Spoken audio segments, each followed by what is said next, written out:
ಮೊಹಮ್ಮದ್ ಅಲಿಮುಲ್ಲಾ ಶರೀಫ್, ಶಾಂತಿನಗರ್, ಮೈಸೂರಿಂದ. ಸುಮಾರು ಇವಾಗ ಅಲ್ಹಮ್ದುಲಿಲ್ಲಾ ಮೈಸೂರು ಡಿಸ್ಟಿಕ್ ವಕ್ಫ್ ಬೋರ್ಡ್ಗೆ ರಿಲೇಟೆಡ್ ನಾನು ಸುಮಾರು 3 ವರ್ಷ ಮೇಲೆಯಿಂದ ಎಲ್ಲ ಅಕ್ರಮಗಳು ಆಗ್ತಾ ಇರೋದ್ರಿಂದ ನಾನು ನೋಡ್ಕೊಂಡು ಬರ್ತಾ ಇದ್ದೀನಿ. ಡಾಕ್ಯುಮೆಂಟ್ಸ್ ಕಲೆಕ್ಟ್ ಮಾಡ್ತಾ ಇದ್ದೀನಿ. ಜನ ಪರವಾಗಿ ಎಲ್ಲ ತಿಳಿಸ್ಕೊಂಡು ಬರ್ತಾ ಇದ್ದೀನಿ. ಮೇಲ್ಗಡೆ ದೊಡ್ಡ ದೊಡ್ಡ ಅಧಿಕಾರಿಗಳಿಗೆ, ಸ್ಟೇಟ್ ಅಧಿಕಾರಿಗಳಿಗೆ, ಸೆಕ್ರೆಟರಿಯೇಟ್ಗೂ ಎಲ್ಲ ಇವ್ರದ್ದು ಎಲ್ಲ ಏನೇನ್ ನಡೆದೈತೆ ಏನೇನಿಲ್ಲ ಕಂಪ್ಲೇಂಟ್ಸು ಮಾಡ್ತಾ ಇದ್ದೀನಿ.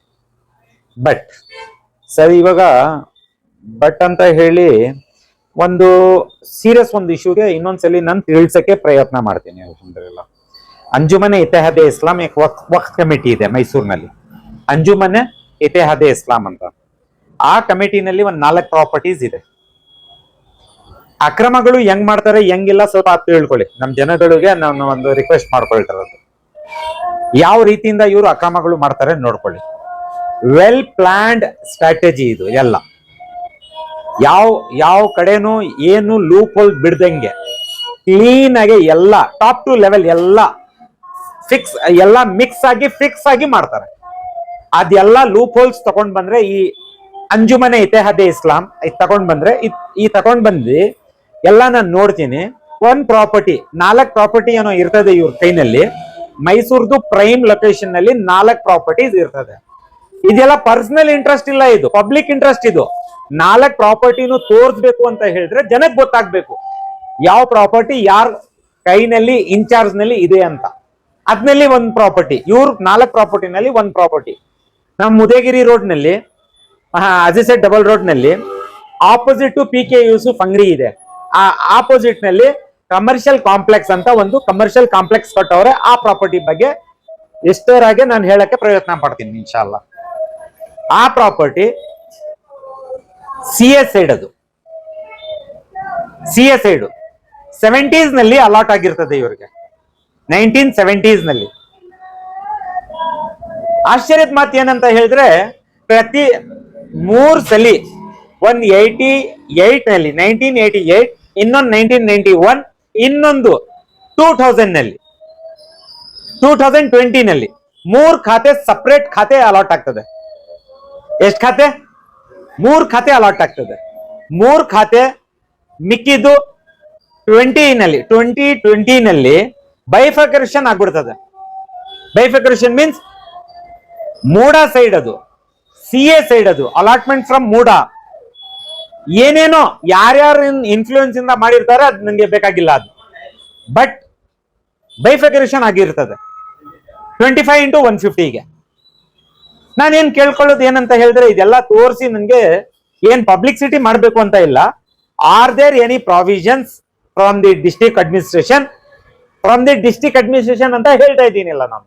From the district administration are there any provision to bifurcate ಈ CA ಸೈಡ್ ಅನ್ನು ಇನ್ನೊಂದು ಭಾಗಕ್ಕೆ ಹೇಳಿ ಸ್ವಲ್ಪ. ಇದ್ ಬಿಟ್ರೆ ಇದಕ್ಕೆ ಸಂಬಂಧಪಟ್ಟಿದ್ದು ಸುಮಾರು ದಾಖಲೆ ಇದೆ. ಸಮಸ್ಯೆ ಏನಂದ್ರೆ 3 ಖಾತೆ ಆಗಿರ್ತದೆ. ಇವ್ರಿಗೆ ಒಂದ್ ಕಾನೂನು, ಖಾತೆ ಮಾಡಿಸ್ಕೊಂಡು ಹೋಗಿದ್ರೆ ತಿಂಗಳ ಗಂಟ ಖಾತೆ ಆಗಲ್ಲ. ಆ ಪೇಪರ್ ತಗೊಂಡ್ ಬನ್ನಿ, ಈ ಪೇಪರ್ ತಗೊಂಡ್ ಬನ್ನಿ, ಅದು ಏನೇನೋ ನಡೀತಾ ಇರ್ತದೆ, ಮಾಡ್ಲಿ ಅದು ಖಂಡಿತ. ಬಟ್ ಇವ್ರಿಗೆ ವಿತಿನ್ 1.5 ತಿಂಗಳು 2 ತಿಂಗಳು ಒಳಗಡೆ ಖಾತೆ ಆಗ್ಬಿಡ್ತದೆ. ದೊಡ್ಡ ಮಟ್ಟಕ್ಕೆ ಇವರು ಹೈಲಿ ಇನ್ಫ್ಲೂಯೆನ್ಷಿಯಲ್ ಪರ್ಸನ್. ಅಕಸ್ಮಾತ್ ಆದ್ರೆ ಹೈಲಿ ಇನ್ಫ್ಲೂಯೆನ್ಷಿಯಲ್ ಪರ್ಸನ್ಸ್ಗೆ ಒಂದ್ ಕಾನೂನು ಹೇಳಿ. ಸಾಮಾನ್ಯ ಜನಕ್ಕೆ ಒಂದ್ ಕಾನೂನು, ಇವ್ರಿಗೆ ಒಂದ್ ಕಾನೂನು. 3 ಖಾತೆ ಅಂತ ಹೇಳಿದ್ರೆ ಎಷ್ಟ್ ಧೈರ್ಯದಿಂದ ಇವ್ರು ಮಾಡಿಸ್ಕೊಂಡಿರ್ಬೋದು. ಅವ್ರು ಮಾಡಿರೋದು ಬೇಡಿ, ಆಮೇಲೆ ಮಾತಾಡೋಣ. ಇವ್ರು ಯಾವ ಧೈರ್ಯದಿಂದ 3 ಅಪ್ಲಿಕೇಶನ್ ಕೊಟ್ಟು 3 ಖಾತೆ ಮಾಡಿಸ್ಕೊಳ್ತಾರ. ಎಲ್ಲ 12 ಇಂದ 14 ದಾಖಲೆ ಏನೋ ನಾನು ಸಬ್ಮಿಟ್ ಮಾಡಿ ಸುಮಾರು ಅನೆಕ್ಷರ್ 13, 14 ಅನೆಕ್ಷರ್ಸ್ ಹಾಕಿ 2024 1 ವರ್ಷ 2 ತಿಂಗಳು ಆಗ್ತಾ ಇದೆ ಕಂಪ್ಲೇಂಟ್ ಕೊಟ್ಟಿ. ಇದರ ಮೇಲೆ ಯಾಕೆ ಆಕ್ಷನ್ ಆಗ್ತಾ ಇಲ್ಲ ಹೇಳಿ ಸ್ವಲ್ಪ.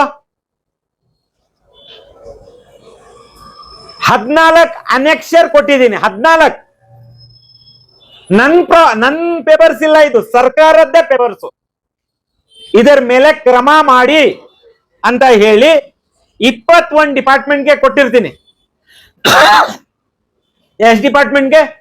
21 ಡಿಪಾರ್ಟ್ಮೆಂಟ್ಗೆ ಕೊಟ್ಟಿರ್ತೀನಿ. 27ನೇ ತಿಂಗಳು. ಅದಾದ್ರೆ ಒಂದು ರಿಮೈಂಡರು ಕೊಟ್ಟಿರ್ತೀನಿ. 19/10 3 ತಿಂಗಳಾದ್ಮೇಲೆ ಕೊಟ್ಟಿರ್ತೀನಿ. ನಿಯರಿಂಗ್ 11 ತಿಂಗಳಾಗೈತೆ. ರಿಮೈಂಡರ್ ಇದು, ಆಕ್ಷನ್ ತಗೊಳ್ಳಿ ಅಂತ. ಮೂಮೆಂಟೇ ಆಗಲ್ಲ. ಫೈಲ್ಸ್ ಎಲ್ಲೆಲ್ಲಿ ಹೋಗಿ ಯಾವ ಮೂಲೆಯಲ್ಲಿ ಯಾವ ರೀತಿಯಿಂದ ಒಳಗಡೆ ಕೂತ್ಕೊಂಡೈತೆ ಗೊತ್ತಾಗ್ತಾ ಇಲ್ಲ.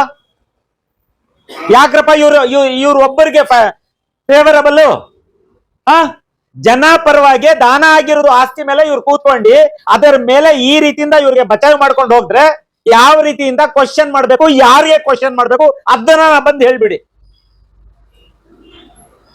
3 ವರ್ಷದಿಂದ ಹೇಳ್ತಾ ಇದ್ದೀವಿ, ಒಂದ್ ಕ್ರಮಕ್ಕೆ ಬಂದು ಕೂತ್ಕೊಳ್ಳಿಲ್ಲ ಫೈಲ್ಸ್. ಕೇಳಿದ್ರೆ ಕೇಳ್ಬೇಡ, should be pose a question ಯಾ ನಾಟ್? ಏನಂತ ಇದು? ಯಾವ ರೀತಿಯಿಂದ ಕ್ವಶನ್ ಮಾಡ್ಬೇಕು ಅದನ್ನ ಹೇಳ್ಬಿಡಿ. ಸುಮಾರು 150 × 120 ಫೀಟ್ ಅದು ಮೆಜರ್ಮೆಂಟ್ ನನ್ ತೋರಿಸ್ಬಿಡ್ತಾ ಇರೋದು. ವ್ಯಾಲ್ಯೂ ಹೇಳ್ತಾ ಇಲ್ಲ, ವ್ಯಾಲ್ಯೂ ಬಗ್ಗೆ ಇಲ್ಲ, ಬಿಕಾಸ್ ಅವ್ರ ಸ್ವಂತ ಮಾಲಿಲ್ಲ, ಇದು ಪಬ್ಲಿಕ್ ಪ್ರಾಪರ್ಟಿ. ಇದು ಯಾವ ರೀತಿಯಿಂದ ನೀವು ಅಕ್ರಮಗಳು ಮಾಡ್ತಾ ಇದ್ದೀರಿ ಅದ್ ಹೇಳ್ತಾ ಇರೋದು. ಅದ್ ಬಿಟ್ರೆ 3 ಖಾತೆ ಆದ್ಮೇಲೆ ಮುಂದ್ಗಡೆ ಕಮರ್ಷಿಯಲ್ ಕಾಂಪ್ಲೆಕ್ಸ್ ಬಂದ್ಬಿಟ್ಟಿದೆ. ಎಲ್ಲ ಪೇಪರ್ಸ್ ಎಲ್ಲ ಸೇರ್ಸ್ ಕೊಟ್ಟಿದ್ದೀನಿ. ಸಿವಿಕ್ ಸೈಡ್ ಮೇಲೆ ಕಮರ್ಷಿಯಲ್ ಕಾಂಪ್ಲೆಕ್ಸ್ ಬರೋಕೆ ಪ್ರಾವಿಷನ್ಸ್ ಇದೆ ಇಲ್ಲ ಅದನ್ನ ಹೇಳ್ಬಿಡಿ. ಇಲ್ಲಾಂದ್ರೆ ಇವ್ರಿಗೆ ಯಾರು ಬಚಾವ್ ಮಾಡ್ಕೊಂಡು ಫೈಲ್ ಕಡಿಮೆ ಅಂದ್ರೆ ಇವಾಗ ನಾನು ಕಂಪ್ಲೇಂಟ್ ಎಲ್ಲ ಕೊಟ್ಟಿದ್ದೀನಿ, ಫೈಲ್ಸ್ ಮೂವ್ ಆಗ್ಬಾರ್ದು ಅಂತ ಹೇಳ್ಬಿಟ್ಟು ಯಾರಿದು ಇನ್ವೈಸಿಬಲ್ ಹ್ಯಾಂಡ್ಸ್ ಸ್ವಲ್ಪ ಅದನ್ನ ಬಂದು ಹೇಳಿ. ಮೂಲೆ ಆಫೀಸಿಂದ ಆಫೀಸ್, ಆಫೀಸಿಂದ ಆಫೀಸ್, ಅದು ಸಿಸ್ಟಮ್ಯಾಟಿಕ್ ಬಂದು ಎಲ್ಲೋ ಒಂದ್ ಕಡೆ ಕುತ್ಕೊಳ್ತದೆ. The one who has to do the everything, factual report ಮಾಡೋರು ಇದಾರಲ್ಲ ಅವ್ರು ಹಾಕೊಂಡು ಕೂತಿರ್ತಾರೆ. What next? ಅದೇ ನಾವು ಬಂದು ಇವಾಗ ಪಬ್ಲಿಕ್ ಗೆ ಹೇಳ್ತಿರೋದು, ಇದೆಲ್ಲ ಹಿಂಗ್ ನಡೀತಾ ಐತೆ, ಈ ವ್ಯವಸ್ಥೆ ಎಲ್ಲ ನೋಡಿ, ಯು ಬಿ ಅವೇರ್. ನಾವು ನೋಡ್ತೀವಿ ಇವಾಗ ಎಷ್ಟೋ ಇವಾಗ ಒಂದ್ ಕ್ರಮಕ್ಕೆ ಬರ್ಲಿಲ್ಲ ಅಂದ್ರೆ ಒಂದ್ ತಾಳ್ಮೆಯಿಂದ ಕಾಯ್ತೀವಿ, ವೇಟ್ ಮಾಡ್ತೀವಿ. ಆಮೇಲೆ ನೆಕ್ಸ್ಟ್ ಪ್ರೊಸೀಜರ್ ಇದೆ, ಇನ್ನ ಹೈಲಿ ಆಫೀಸರ್ಸ್ ಹತ್ರ ಹೋಗ್ತೀವಿ. ಅಂದ್ರೆ ಇದೇ ಸಿಸ್ಟಮ್ ಇಂದ ಹೋಗ್ಬೇಕು. ಬಟ್ ಒಂದ್ 2, 3, 4 ತಿಂಗಳು ಅಂದ್ರೆ ಪರವಾಗಿಲ್ಲ. 1.5 ವರ್ಷ ಮಾಡ್ಕೊಂಡ್ರೆ ಇವರು ಹೇಳಿ. ನಿಮ್ಗೆ ಬಂದಿರೋದು ಆ ಸಿವಿಕ್ ಕಮ್ಯುನಿಟಿ ಸೈಡ್ ಬೇರೆ ಎಜುಕೇಶನಲ್ ಪರ್ಪಸ್ ಅಂತ ಬಂದಿರೋದು. ಅಲಾಟ್ ಆಗೋದು ಟೈಮ್ ನಲ್ಲಿ ಅಲಾಟ್ಮೆಂಟ್ ಲೆಟರ್ ನಲ್ಲಿ ಬರ್ದವ್ರೆ ಅಲ್ಲಿ ಬೇರೆ ಫಾರ್ ಎಜುಕೇಶನಲ್ ಪರ್ಪಸ್ ಅಂತ. ಕಮರ್ಷಿಯಲ್ ಕಾಂಪ್ಲೆಕ್ಸ್ ಹೆಂಗ್ ಬಂದ್ಬಿಡ್ತು? ಕಮರ್ಷಿಯಲ್ ಕಾಂಪ್ಲೆಕ್ಸ್ ಗೆ ಯಾರ್ ಪರ್ಮಿಷನ್ ಕೊಟ್ಟವ್ರೆ ಅಂತ ಕ್ವಶನ್ ಕೇಳಿದ್ರೆ 8 ತಿಂಗಳ ಮೇಲೆ ಆನ್ಸರ್ ಬರ್ತದೆ. Not even one agency has provided that permission. Yes correct, you got my point. Correct ಇದೆ ನಿಮ್ ಕ್ವಶನ್. ಅದರ ಮೇಲೆ ಆ ಬಿಲ್ಡಿಂಗ್ ಅನ್ನು ಕಮರ್ಷಿಯಲ್ ಕಾಂಪ್ಲೆಕ್ಸ್ ಗೆ ಯಾರು ಪರ್ಮಿಷನ್ ಕೊಟ್ಟವ್ರೆ ಅಂತ ಕೇಳಿದ್ರೆ ಆಫ್ಟರ್ 8 months 8 ತಿಂಗಳಾದ್ಮೇಲೆ ಉತ್ತರ ಬರ್ತದೆ ಯಾರು ಕೊಳ್ಳಿಲ್ಲ ಅಂತ ಇರೋದು. ಅವ್ರಿಗೆ ಬರಿಬಿಟ್ಟು ಈ ಕರೆಸ್ಪಾಂಡೆನ್ಸ್ ಅನ್ನು 21 ಡಿಪಾರ್ಟ್ಮೆಂಟ್ಸ್ ಗೆ ಬರ್ತಿದ್ದೀನಿ. ಬಿಕಾಸ್ ಇವರೇ ಮೂಲ. ಡಿಸ್ಟ್ರಿಕ್ಟ್ ವಕ್ಫ್ ಬೋರ್ಡ್ ಮೈಸೂರು ಇವರೇ ಕ್ರಮ ತಗೋಬೇಕಾಗಿರೋದು, ಇವರೇ ನೋಡ್ಬೇಕಾಗಿರೋದು, ಗ್ರೌಂಡ್ ರಿಪೋರ್ಟ್ ಇವರೇ ರೆಡಿ ಮಾಡ್ಬೇಕಾಗಿರೋದು. ಯಾಕೆ ಹಾಕೊಂಡು ಕೂತ್ಕೊಂಡಿದ್ದೀರಿ ನೀವು? ಪ್ಲೀಸ್ ಚೇರ್ಮನ್ ಸಾಹೇಬ್ರೆ, ದಯವಿಟ್ಟು ಈ ಇಶ್ಯೂ ಅನ್ನು, ಇದೇ ಫೈಲ್, ಇದೆಲ್ಲ ಫೈಲೇ ಅದರ ಸಂಬಂಧಪಟ್ಟಿದೆ ಫೈಲು ಟೇಬಲ್ ಮೇಲೆ ಅಲ್ಲಿದೆ, 14 ಅನೆಕ್ಷರ್ಸ್ ಇದೆ. ದಯವಿಟ್ಟು ಪ್ಲೀಸ್ ಏನ್ ಮಾಡ್ಬೇಕು ಏನಿಲ್ಲ, ಇದು ಪಬ್ಲಿಕ್ ಇಂಟ್ರೆಸ್ಟ್. ಇದು ದಯವಿಟ್ಟು ಇದು ನೋಡಿ. ಇದು ನಾಳೆ ದಿವಸ ನಾನು ಹೆಂಗಂತ ಹೇಳೋಣ, ಏನೇನೋ ನಡೀತಾ ಐತೆ ಇಲ್ಲಿ, ಟಿವಿ ಮೇಲೆ ಮುಯಿ ಹೋಗ್ತಾ ಇಲ್ಲ ಯಾರಿಗೂ. ದಯವಿಟ್ಟು ಇವಾಗ ನೀವು ಇದಕ್ಕೆ ಕ್ರಮಕ್ಕೆ ಸ್ವಲ್ಪ ಏನ್ ಮಾಡ್ಬೇಕು ಏನಿಲ್ಲ ನೋಡಿ, ಇನ್ಕ್ವೈರಿ ಮಾಡ್ಬಿಟ್ಟು ನೋಡ್ಬಿಟ್ಟು ಜನಕ್ಕೂ ತೋರಿಸಿ, in the interest of public and transparency ಏನಾಗ್ಬೇಕು ಏನಿಲ್ಲ. ಮೂಲೆನಲ್ಲಿ ಇನ್ನೊಂದು ಪಾಯಿಂಟ್ ಹೇಳ್ಬಿಡ್ತೀನಿ ಕೇಳ್ಕೊಳ್ಳಿ. ಸ್ಕೂಲ್ ನಡೀತಾ ಐತೆ ಅಲ್ಲಿ, ಮೆಜೆಸ್ಟಿಕ್ ಸ್ಕೂಲ್ ಬಗ್ಗೆ ನಮ್ಗೆ ಏನು ಚಿಂತೆ ಇಲ್ಲ, ನಮ್ಗೆ ಯೋಚನೆನೂ ಇಲ್ಲ, ಅದಕ್ಕೆ ನಮ್ಗೆ ಅಬ್ಜೆಕ್ಷನ್ಸ್ ಇಲ್ಲ. ನಡೀಲಿ, 2012-11 ಇಂದ ಆ ಸ್ಕೂಲ್ ಬಂದಿರೋದು. ಅಲ್ಲಿ 1 ತಿಂಗಳದು ಬಾಡಿಗೆ ಕೊಟ್ಟವ್ರೆ, ಒಗ್ಬೋಡ್ಗೆ ಇಲ್ಲ. ಏನ್ ನೋಡಿ, ಇದು ಒಂದಿದೆ.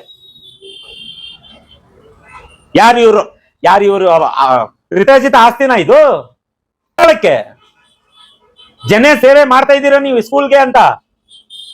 ಸ್ಕೂಲ್ ನಲ್ಲಿ ಏನ ಫ್ರೀ ಮಾಡ್ತಾ ಇದ್ದೀರಾ ಯಾರಿಗನ? ಬಡವ ಮಕ್ಕಳಿಗೆ ಹೇಳಿ ಸ್ವಲ್ಪ. ಇದೆಲ್ಲ ಸ್ವಲ್ಪ ಸೀರಿಯಸ್ ನೋಟ್ ನಲ್ಲಿ ವಿಚಾರಿಸಿ. ಇದು ನಮ್ಮಿಂದ ನಿಮ್ಗೆ ಏನಾದ್ರು ಡಾಕ್ಯುಮೆಂಟ್ಸ್ ಬೇಕಾಗಿದ್ರೆ ದಯವಿಟ್ಟು ಕೇಳಿ, ಹೊಸ ರೆಪ್ರೆಸೆಂಟೇಶನ್ ಕೊಡ್ತೀನಿ ಇನ್ನೊಂದ್ಸಲಿ. ಇಷ್ಟ ಹೇಳ್ತಾ ನಾನು ಮುಂದಿನ ವಿಚಾರದಲ್ಲಿ ಇನ್ನ ಸೀರಿಯಸ್ ಆಗಿದೆ